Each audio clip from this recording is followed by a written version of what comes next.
So a couple of years ago, I replaced the steering rack on this E46 BMW with a remanufactured rack, and it is now leaking. So I guess you get what you pay for.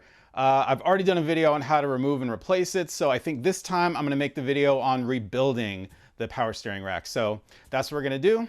Let's get started. There's already a rebuild video on one of these racks on YouTube, which I watched, and it was very helpful. Let's just disassemble this as best we can and see what we got. Hate it when a socket gets stuck.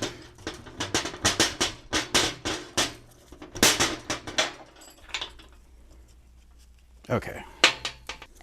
This should pull out with some duckbill pliers.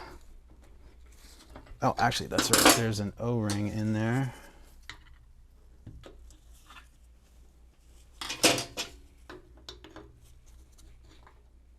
Boom.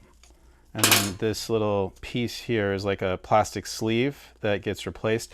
There's a rebuild kit that I bought from an eBay seller, which I'll try to link to in the description, although it might be gone by the time you see this video, but that's where I bought it. I think probably FCP Euro has them as well, so that's what you can do.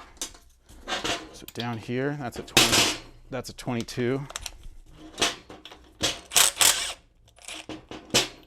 Cool, my socket's not stuck this time. Just a little cap, and then we need something for there. That's the 17 again.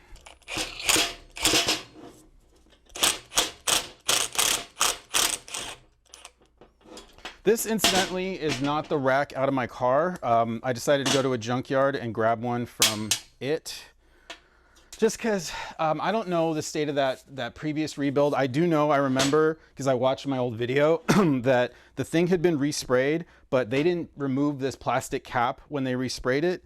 And they definitely didn't cover up the number plate when they resprayed it. They just did it super quick. And then the thing came with tie rod arms and they were all floppy. So I don't have confidence at all that anything was rebuilt in that rack. And I don't know, maybe the steering feels a little bit wonky, a little bit wobbly. So I don't know. I wanted to go and get a rack from a car in the junkyard and rebuild it and see what's up.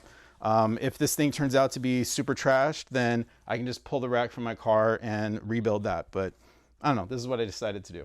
So yeah, bearing there, and then this should pull out off the front, but we got to get this cap off. This, you don't have to really save if you don't want to.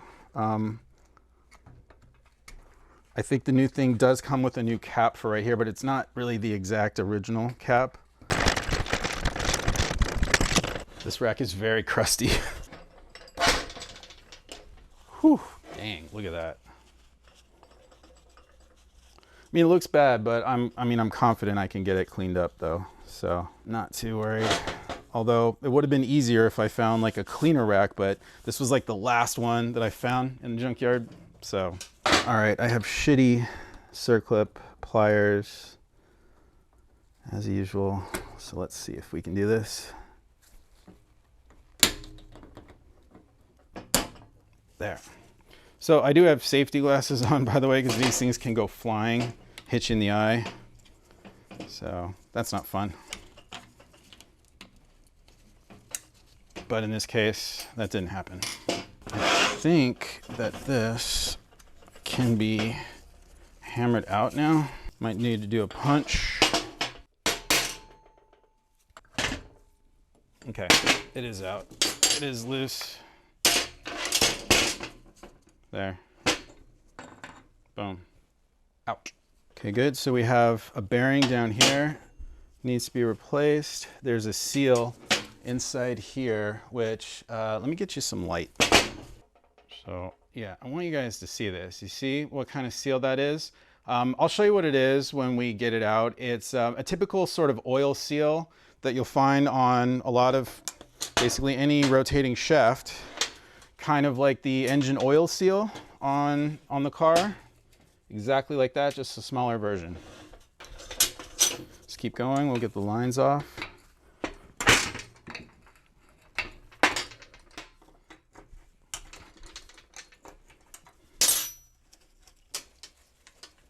So the longer line goes on the top up here.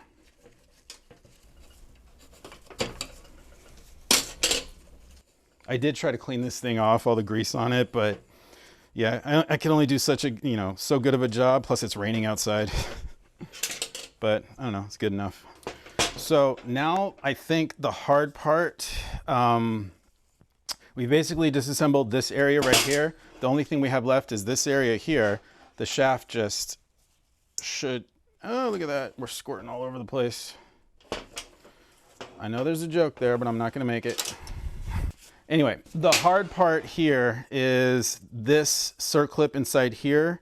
It is not one of the kind like here where you can grab it with the pliers. Instead, it's something where you have to get like a screwdriver or a pick. I think it's gonna be a pick. You gotta get a pick under it and kind of pry it out somehow. So this, I think, is gonna be the hardest part. And it's gonna be really hard for me to do it on camera because it's just hard to get the angle. There is a, see, there's a little cutout notch right here. Right now the circlip is, the edges are right over here. And I can kind of push on it and move it. And I think that's what I'm gonna do. I think maybe that open area is gonna, I don't know, help me out somehow. So that's just what I'm trying to do here. All right, guys, I finally got it figured out. First of all, I found it extremely helpful to be able to put the rack through this like opening right here between my table saw and my workbench here. And that way I could just kind of rest it. And that gave me the freedom to sort of work on it here. So if you can sort of arrange something like that on your workbench, maybe drill a hole in it somehow or something, it really, really is helpful, but it's not absolutely required. You could also probably clamp it in a vise if you have something like that. So yeah, it is super difficult, but you know, kind of not that difficult once you know how to do it. So what I did was I took my screwdriver, which is right here. So I did move the circlip to, let me see if you guys can see this. I did move the circlip so that most of the edge was about right here, kind of like that, if you can see that. And then I got the screwdriver here right in the back of it and I banged on it with a hammer and that wedged it down in there. And that kind of helped to prevent the circlip from moving when I would try to get under it with this thin angled pick like that. So that was really helpful. It prevented it from moving to the side when I got under it. So I got under it, lifted it up a little bit and just kind of worked this under. And once that kind of was up a little bit, I got this bigger, stronger, thicker pick and I got that underneath, like right there. You know, I just kind of got underneath the circlip and I just kept working it around like this and just kind of, you know, prying the circlip out a little bit, and then I just worked it around until it popped out. And then it was easy. You know, people always say it's easy once the thing is done. So here, I believe we can, I think this just gets pulled out like that. Yeah. And then we've got this piece, which I will disassemble when I reposition you guys. Before we get to this guy, let's just finish disassembling this. What's left in here is a bearing down at the bottom, and I can feel that it's super crunchy. It needs to be replaced. It's supposed to be a 6001 bearing, but we'll find out. And there's that oil seal, like I said, which I believe we're gonna knock out from this direction. We gotta knock it out this way. So first I'm gonna do the bearing since that's the smaller thing. And I just, lucky enough, have a punch.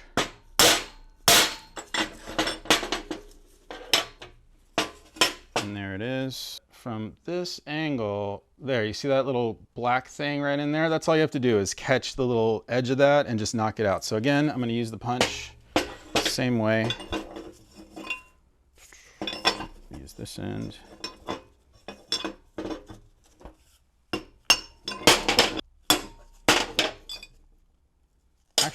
Actually, maybe a screwdriver is even a superior tool here because it can just catch it.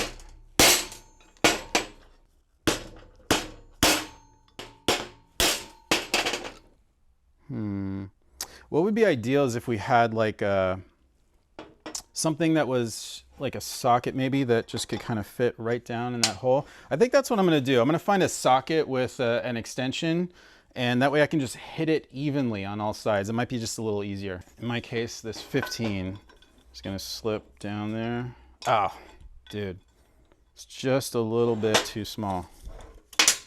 Because the opening here is smaller than the opening beyond it. Just barely. Gonna have to go with my original idea.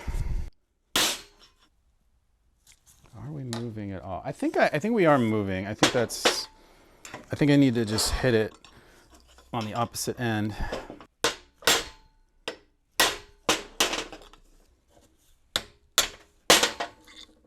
Oh, okay, that was it. Hey, so that is what these seals look like. You see I was starting to bend it a little bit like that. So yeah, that's what they look like. And if you're ever unsure about which way a seal like this goes, this is the oil section. This is the section that contains oil, and it's always gonna go with this open section facing in, okay? This is always supposed to be the out. That's just the same way as the rear main seal on the engine goes, you know? So imagine this was just a larger version. That's the way it goes. Whereas here, the inside is where the oil is in the engine. It goes that way. This side goes in towards the oil. So that's how you know how to do that. Cool, so that's out. That one's good. And we've got another one, again, with a bigger one with the open end facing this way because this is the oil area. And we also have to knock that guy out from the inner end like that. So guys, I already messed something up. I didn't realize that when I had this short screwdriver in here, banging on it, I was causing damage to the housing right here. See some dents here and along here, right here. I didn't realize that this housing was so soft, and I didn't even see that I was putting those dents in it. So definitely use a longer screwdriver when you go to bang that thing out. I've already tested the cap and it does thread on just fine. So in this case, it doesn't really hurt anything. It's just aesthetic damage, but something to be careful of. So I happen to have this really long flathead screwdriver from Harbor Freight. It's a pry bar to me. It's very cheap. They're like $13 or something like that for a flathead and a Phillips. So that's going to be my pry bar to bang this thing out if I can even find it. Where is it? This one's going to be even harder because harder to catch the lip there. So guys, it has proven to be extremely difficult to get this seal out of there. So I have tried all kinds of tools, things like these long picks to kind of get in there, get underneath the seal and start banging it with a hammer, and it just slips out. It's just impossible with these tools anyway. I saw in that original video, the guy made some sort of long thing where, you know, it had sort of a washer that he bolted on at the end. It was like a long all thread, I think, and slipped it up behind the thing and kind of was banging it out. And I don't know, I'm not gonna cobble together a tool. I figured I might as well just buy a tool. This was really inexpensive. It was only $40. It's an internal bearing race puller. And basically, you know, they slip in side and then you tighten them and they expand like this. So that's what I'm gonna use. It's a little slide hammer puller thing. So the trick with this tool is I have to hold the edge with a wrench like this so that I can actually expand it from outside, kind of like that. So looks like I'll be able to do it, which is cool. I think maybe that's expanded enough. I don't have a lot of, no, was not enough. Try one more time here.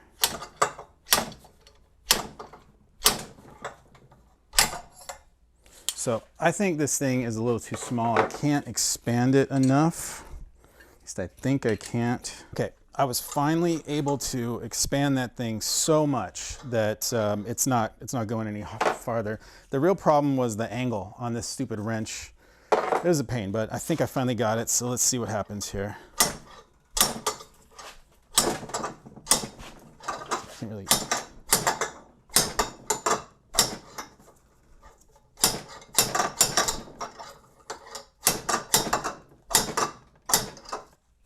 It is kind of insane how well this stupid seal is stuck in here. Oh my God. I think what happened as I was pulling it is that this thing kept unscrewing and getting smaller, and that's why it finally sort of pulled out. And yeah, I cannot get this far forward enough to get enough momentum on this thing. One thing I can think of is extending this somehow. Okay, I was able to extend this thing a little bit, so let's see how it goes now. Now I'm all the way at the end here.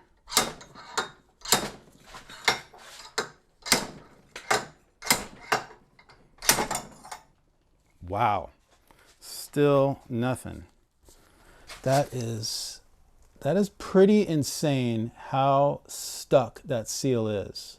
I wouldn't expect that. These seals normally aren't really that stuck in there, dude. Well, guys, I wish I had gotten that on camera, but I didn't. It honestly was taking a long time. I was frustrated. I had to keep on trying again and trying again, but I eventually got it. Yeah, this tool was just barely, this wasn't the right size piece, and then the other one was like a little too big. The next size up was a little too big to get past the seal and be able to get it in there. It was also too big to get in from the other side. So it was really frustrating, but yeah, I was able to expand this one just enough, get it right at the right point, expand it just enough, and pull it out. So it worked. And in order to extend this tool, by the way, this is a bolt that I had. It's M10 by 1.5 millimeter thread pitch, and I went out and got a coupling nut for that. So that's how I was able to extend the reach of this thing a little bit more, just in case you happen to buy this same tool. All right, guys, we just have a little bit more disassembly to do. There is this piece, which comes on the long shaft. We've got some seals inside of here, and there's like a plastic piece inside of here, which I happen to know this is the rebuild kit, by the way. So that plastic piece has a little bit of a lip on it, which kind of makes me wonder how you're supposed to get that in. I'm wondering if it just kind of pops out. Oh, I see the lip is on the bottom part. So when you pull this seal out, I get it. So we just got to pop this seal out, the oil seal. Fun. And there must be just a spacer and then that plastic piece right there. All right, so I was able to pry this thing out in kind of the same way that I did the internal snap ring there. So yeah, piece of plastic, doesn't appear to be in my kit. And now I can get under that stupid seal and get it out of there. Again, that was another thing that was difficult to remove and that I probably should have got on camera. Sorry about that again. But what I did was I had put the bearing sealer in. I was trying to slide hammer it out in my jack and my vise over on the other side, but that wasn't working. So I came over to here to hold it between those two parts, and then I whacked on it with this, with a punch, and it finally popped out with these things. So yeah, that's this is turning out to be much harder than I thought it would be, to be honest with you. So we have a seal right here. I'm gonna cut this one out.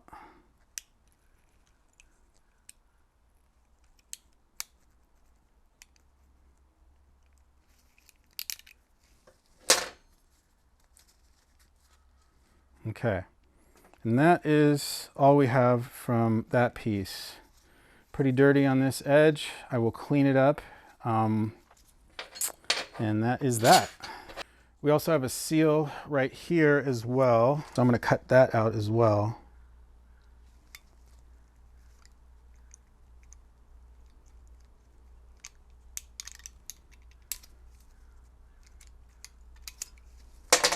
There should be, sometimes yeah, there's an O-ring underneath it as well.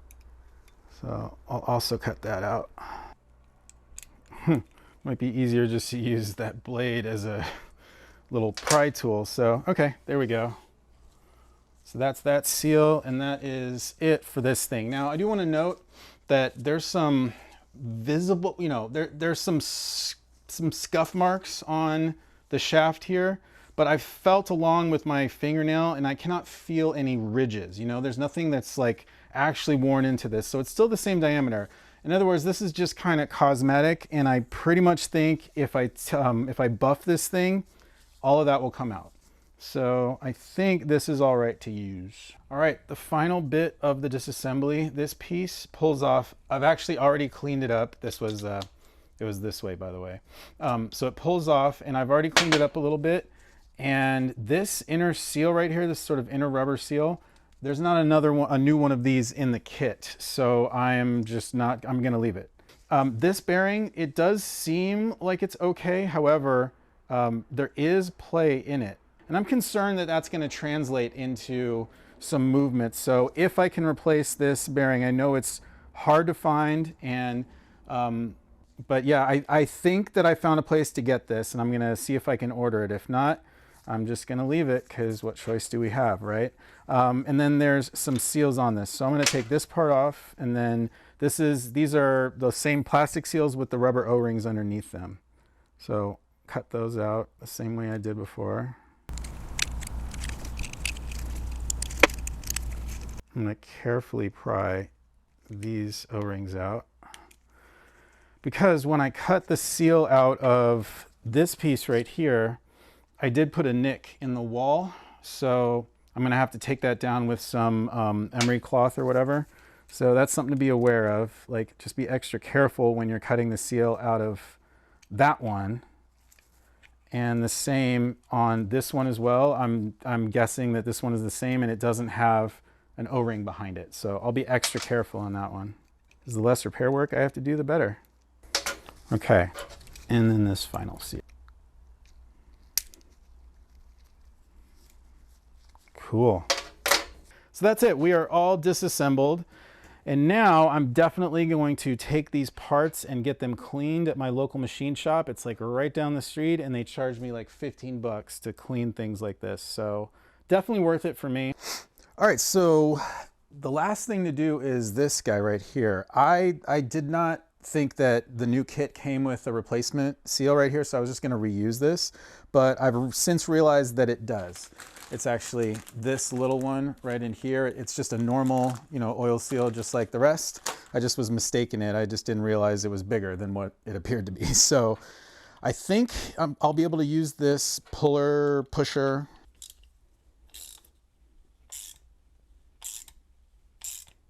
Yep, perfect.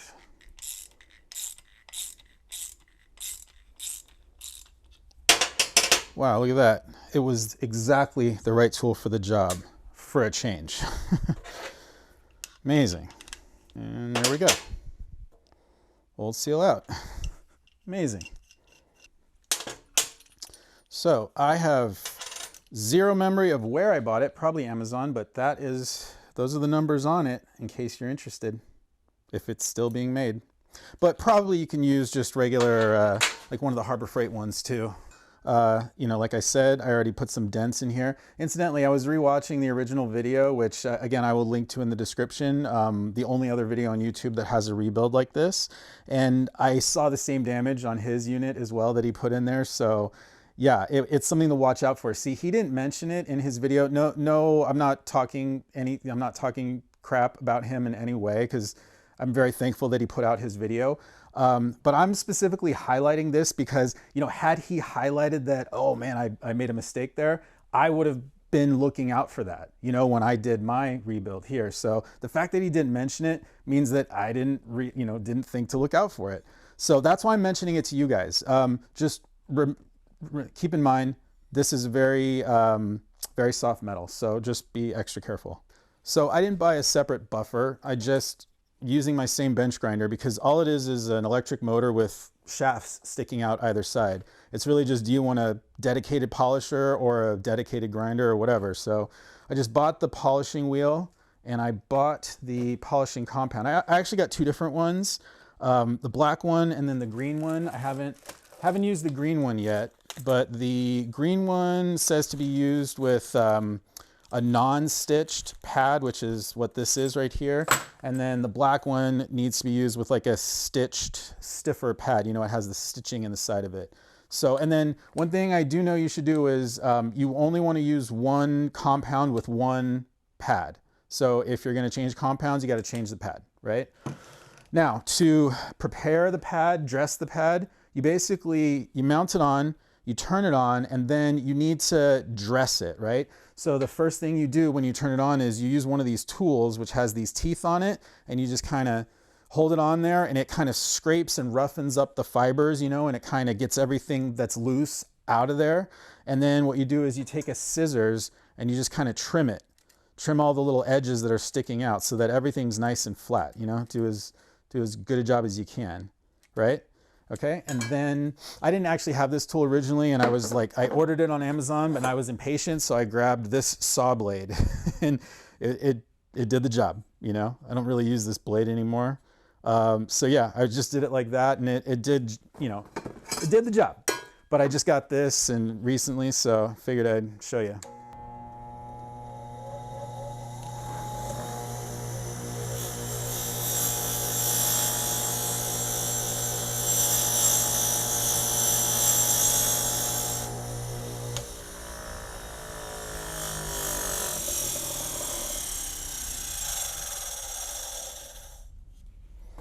So you just kind of do that. This has been kind of done already. You can see a couple more fibers coming out here, like that. Just kind of cut them away.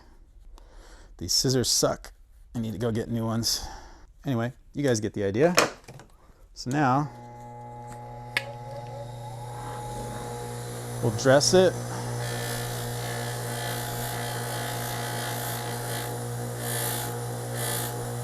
Guess you don't want too much compound on there. So then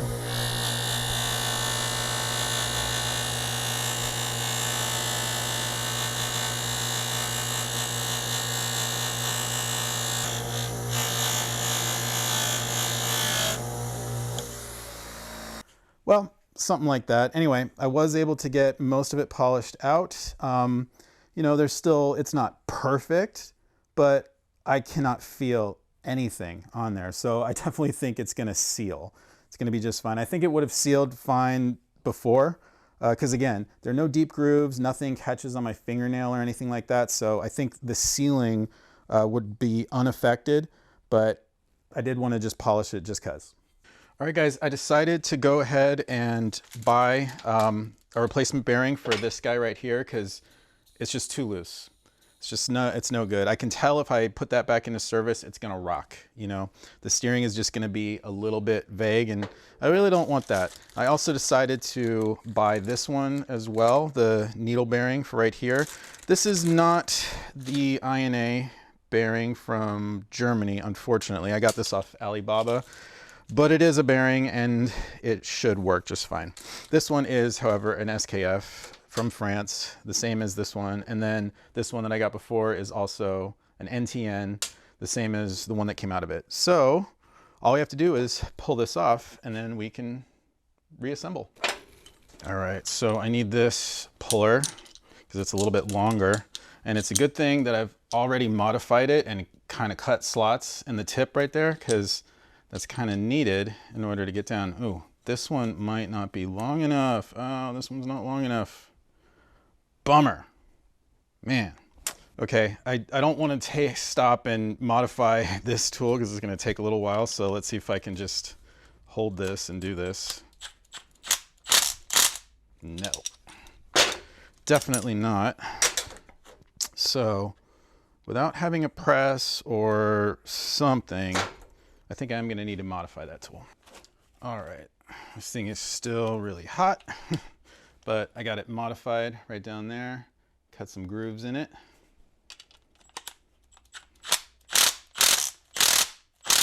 There we go. All right, we got her off. Very cool.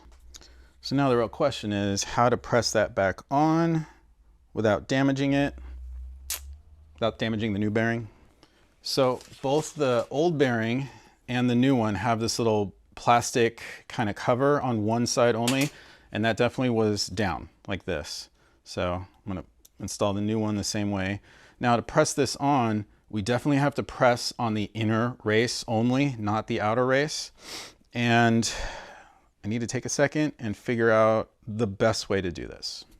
All right, guys, so this is what I came up with. I went to the hardware store and grabbed a 3/4 inch PVC coupler, and it just so happens to be the right size that it fits right inside here nicely. It's gonna push on the inner race and not push on the outer race, and that's kind of what I'm looking for. So hopefully it fits over here, yeah, and I don't have to really modify it at all. So I will do that and align it properly. We're gonna do it over here.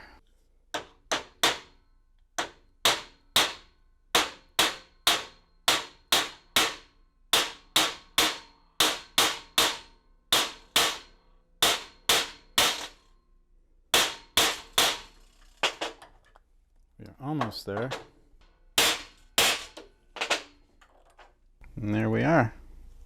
Yeah, I do believe we're seated. All right, I've taken some time to lay out all the replacement parts next to their companions so I can just work through the whole thing. So in no particular order, we're just gonna start. So this one goes like this, snaps in, and that's trash. And this was the seal for this, right there. Okay, and this, it didn't come with a replacement rubber plug, but that rubber plug went there. Okay, so with this one, just have an O-ring that pops around here, like that. Now here, this plastic piece goes inside, like that, okay? And then this new piece, these pieces right here were together like that, okay? And so it kind of came snapped together on my new one. And it goes like this. This plastic piece is gonna trap this plastic piece in like that. And again, you know that because this is the end of right here, okay? And then this part of the oil seal always goes inside. So if we, sorry, we can't see that. So this piece caps off this right here. Remember, this inner seal went the other way, and this is the fluid area, right? Because the pipes are here and here, input, output. So this encloses one end of that fluid area, and whenever you have one of these oil seals, the side with the spring always goes on the oil side. So that's kind of how you can figure that out if you forgot or didn't know. So here, we are just going to press this in and try to do it evenly. So rather than bang this over here, I'm going to go to my vise with the anvil so that I don't keep jostling all this around.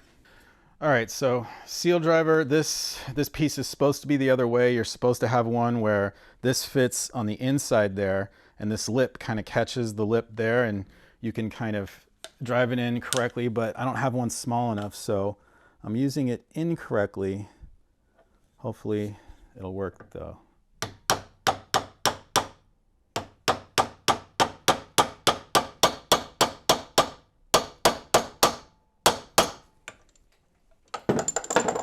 Yeah, it worked very nice. All right, so that's that piece done. And these pieces are trash. All right, so with this one, this seal goes in this direction. So again, the little metal spring is facing this way, like that. Goes in that end first. And I think this time I'm just gonna do this. Just to kind of seat it in there. And then we're gonna use this to press it in the rest of the way. So I wanna get that aligned correctly, but then I don't want to hit it on an edge or anything like that. I do want to hit it sort of square.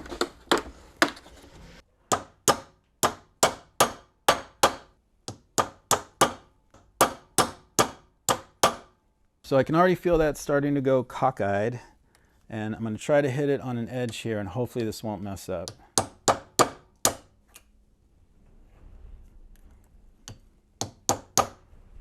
Okay.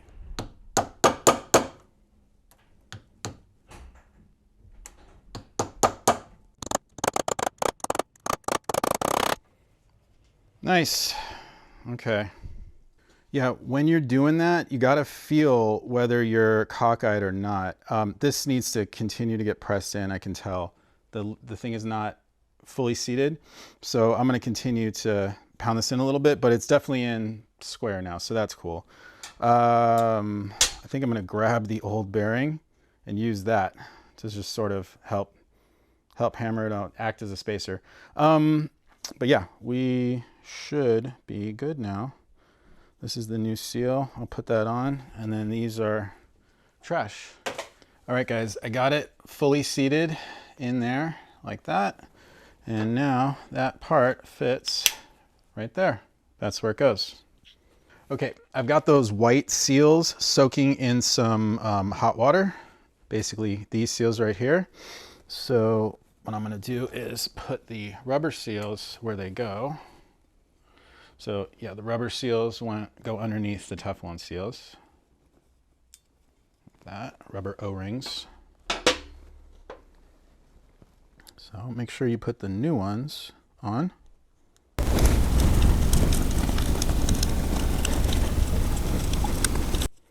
Okay, cool, cool, cool. So these are now old. We can get rid of those. Not sure really how long you need to soak these for. Probably not that long. Let's just try one. Right now it's only been a few minutes. We'll see. Actually, let's go from this side. Let's see. Can we, should we? Yeah, I think it'll actually be fine. But I'm gonna go over this one first and go maybe as low as I can. Let's see. See if we can go below this one. Yeah, okay. See if we can go on here. Yeah, see that actually is kind of stretched out a little bit now. So, which will be fine. You know, it'll kind of, it'll shrink back.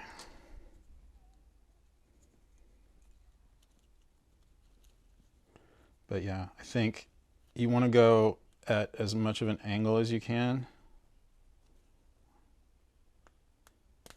Ooh, see, okay. I think that stretched it out a little bit. Actually, not too hard at all.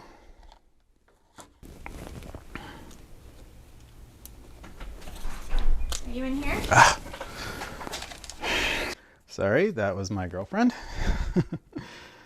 Okay, so now, last one.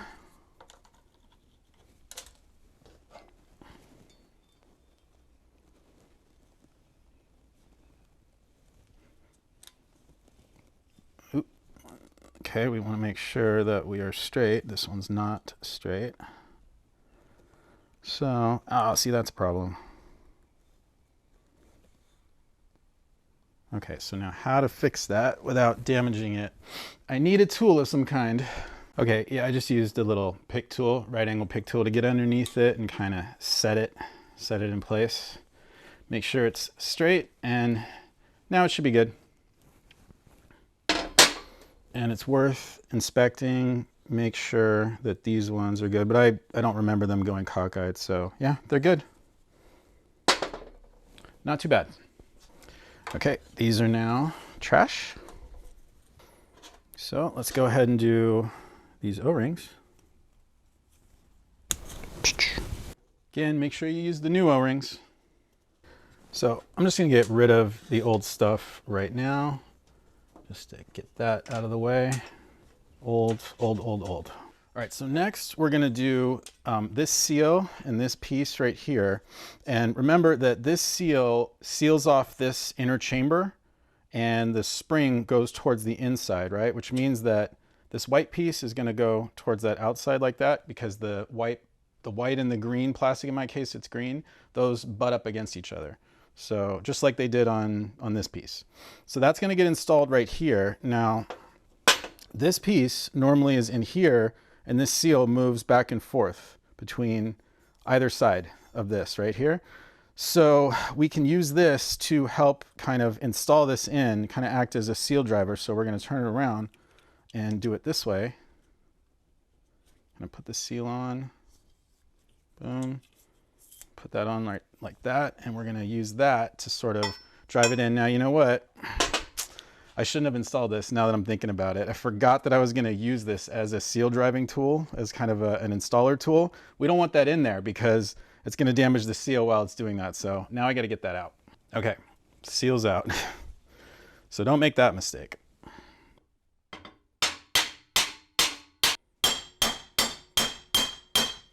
Helps to use a brass hammer. You know, unfortunately, I have no way to tell. I mean, it's seated, it's in there.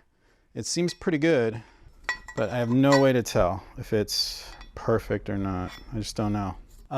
We have one more seal, oil seal. Again, it goes in like that. The oil chamber is here, right? So spring side goes up.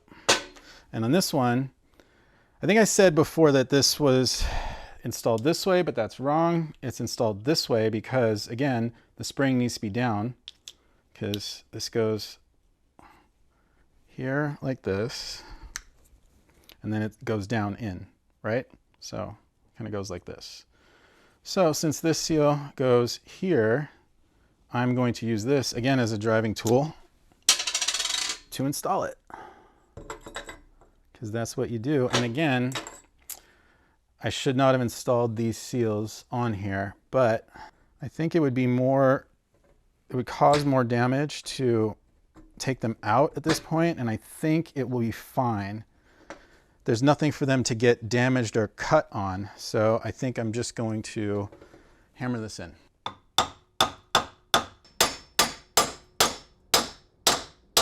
That's what we want to hear, a change in sound.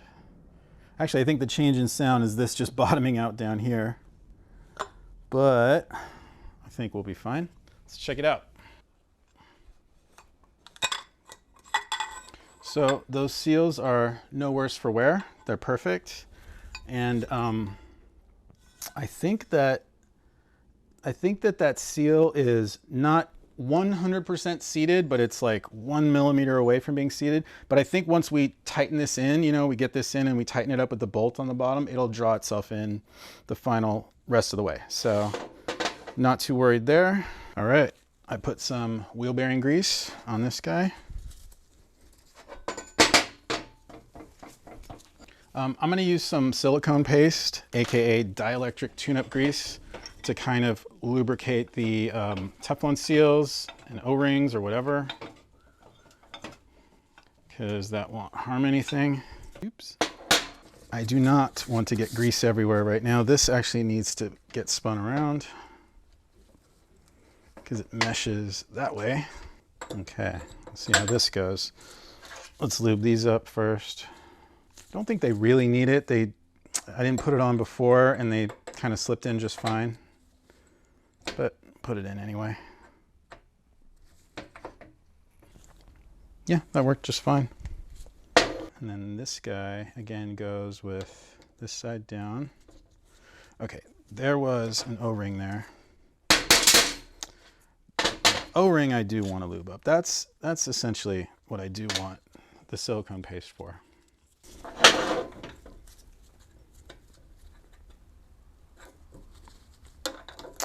Almost made that mistake again. Okay, now we got to get that seated.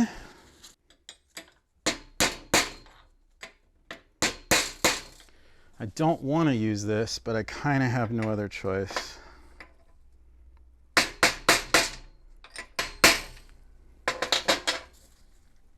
Okay, yeah. So we've uncovered the groove for the snap ring. We'll put it in last. We are good here. Again, more grease for this O-ring.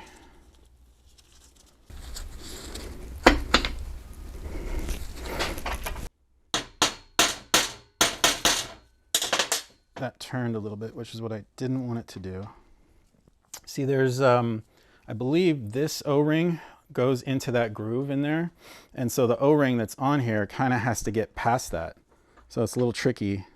This O-ring honestly is a little bit big, I think. It may be that they gave me sort of the wrong size O-ring, because look at that. It's pretty fat. It's pretty sort of oversized for this situation. And it could be that it's just not meant to get compressed in that way, you know? This is not an oil sealing passage. So I think what I may do is fish out the old O-ring and just run with it, because it was at least correct. Shouldn't have thrown it away. My bad. Yeah, you know, guys, I do have enough experience to know better than to throw away the old O-rings before I've confirmed that the new ones fit. Or apparently I don't. My experience hasn't taught me well in this case. So don't make that mistake. Don't throw away your old stuff until you're absolutely sure the new stuff fits, especially with O-rings. You will find this all the time, that the new O-rings you get with a kit just don't fit. Very common. There. No problems now.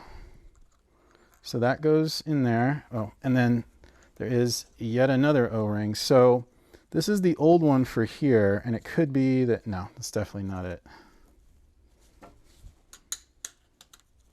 So it is definitely this O-ring for sure. Okay. So then you got a spring there, and you got this thing here. And I think I put away my sockets, so let me grab those. 17. And I did actually test to make sure that this would screw back on a long time ago after I caused the damage. Actually, the damage is on the bottom one, but I also tested that one as well. You know what? I think what we were supposed to do that before you tighten this on, because this is now pressing inward like that. Definitely don't want to install that first.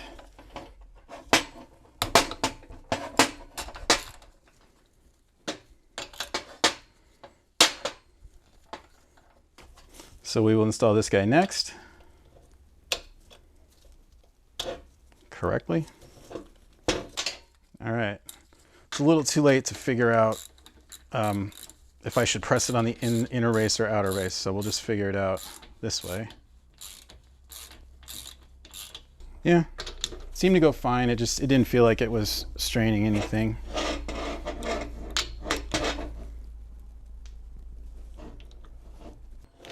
Why don't we put some grease on this bearing, since it should have some grease.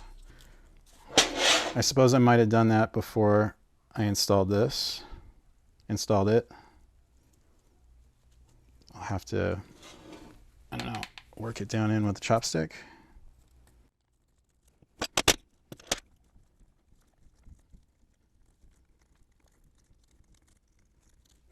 Hell, we can just fill the whole thing up pretty much.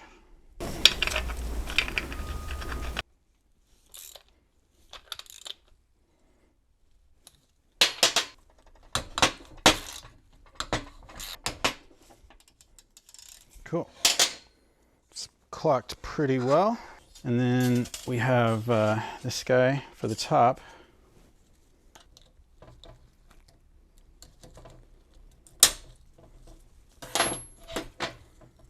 That was easy. And the only thing left is installing this guy.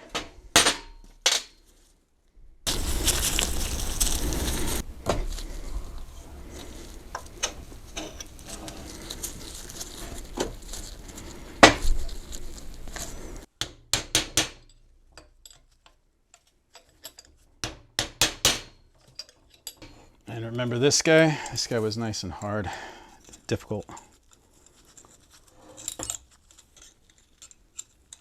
I got it started. Boom. That was it. It just needed to get started. And we have this new cap, which we could use, but I managed to save this one. It's kind of gross and dirty. I will put some oil or some grease on top of that just to protect it, but I think I'll try to clean this out a little bit more because I do want to use this since it has this little alignment thing on it. All right, so the problem with putting this on is there's no way to align it. There's no marks of any kind, or there's no bump here that's kind of different than the others as far as I know. Anyway, I do notice that my old rack on the car right now does have this installed. So I'm gonna wait until I pull it out, and then I will, I'll make sure to align this one in exactly the same way that that one is, and then I'll put this on where it generally needs to go. That way my steering wheel can be straight and the same as where it is right now. I'm still going to have to get an alignment, but I still want it to be just kind of, I want it to be close. Anyway, yeah, so the only thing we have to do now is just put these things back on.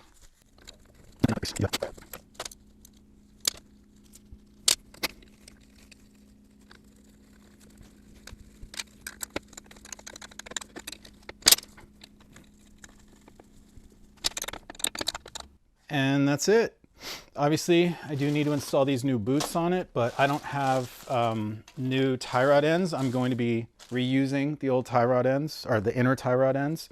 So that's going to depend until I get that, get the old one off the car and stuff like that. But I think you guys, well, I will explain, just in case you don't know. These boots, you kind of just need to clamp these in with a special tool. Let me show you what that looks like, and I'll show you an alternative if you can't find the tool. Okay, take it back. The tool is not special. It's nothing but just some hog ring pliers. So you kind of go like that, grab it, squeeze it in. And if your kit didn't come with this kind, or you want this kind, you can buy a kit of these on Amazon. No problem. Otherwise, just use some ring clamps. You could even just use some zip ties in a pinch. Zip ties are just fine.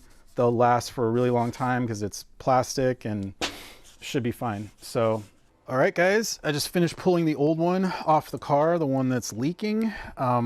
It's been leaking from this side of the thing. And some things I can tell you is that this remanufactured unit was not remanufactured at all, because when I was wrenching these off, when I was untightening these inner tie rod arms, there was so much play. It was definitely rocking. The rod was rocking as much as this one was before I rebuilt it, you know, so I could definitely tell they didn't do jack to rebuild this thing. Not at all. All they did was clean the outside of it and put it in a box. I think I knew that at the time, because these joints came with it, and they were so loose, and these arms were flopping all over the place. I remember I mentioned that in my original video where I changed this the first time. So I think I knew what I was getting there. So, oh well. So I'm not even going to bother to disassemble this. I know that it's just toast on the inside. However, I feel kind of dumb. Like, I think if I had thought about this for just a little bit, I would have figured out that obviously you should set these the rack so that this is sticking out the same amount on either side, because that's your straight ahead position, and you want to have the maximum amount of travel in both directions, right? And then when you do that, this has a little arrow and there's a little notch right here. So that's how you align this piece. And I kind of was looking at that. I was eyeing that before I did this, and I kind of knew, all right, that must be what that means. But if I had only thought for a second, and you know, I was just thinking, how do I know which position this should be in? And if I had just thought about it, I would have figured that out. So yeah, I mean, we can pretty much just, oh, that thing's peeing all over the place. I could pretty much just measure and make sure that this is the same amount. I can probably just eyeball it, but I will measure it, make sure it's the same amount on either side, and then I'll stick that cap on and align this, and that'll be close enough. Close enough that, you know, the steering wheel will be in just the right position, and I will be able to take it to get it aligned, and the alignment will come out just fine. Now, considering the fact that my inner tie rod ends are arms, or tie rod, inner tie rods are, these joints are super loose and janky. I don't want to reuse these. I'm going to replace these, and I'm going to have to disassemble this anyway if I want to get the new boot on, because this won't come off of this end. So these have to be disassembled anyway, and if I'm going to do that, I might as well just replace it. The reason I was thinking I wouldn't need to, or maybe the reason you can get away with not, is if your boots are still intact, but my boot right here on this one is torn anyway. So this one at least has got to get disassembled. I mean, in for a penny, in for a pound, I might as well just do it. This tie rod end also, or this boot on this end, the outer tie rod is torn. And I knew this from last time, I think 5 years ago when I first changed this rack out. I had bought 2 new tie rod arms, and I only did one side. I can't remember why, but I still have the other arm, the other Moog arm in the box. So I'm going to use it this time. And yeah, so I just got to get 2 new ones, two new inner tie rods, and then I'll reassemble everything and put it back on the car. So I think I'm going to end the video here. It's more about rebuilding this rack rather than, you know, installing or removing it. So I'm going to end it here. I think we've seen quite a few pitfalls and things to watch out for if you do your rack. And I appreciate you guys watching, and I'll see you on the next one.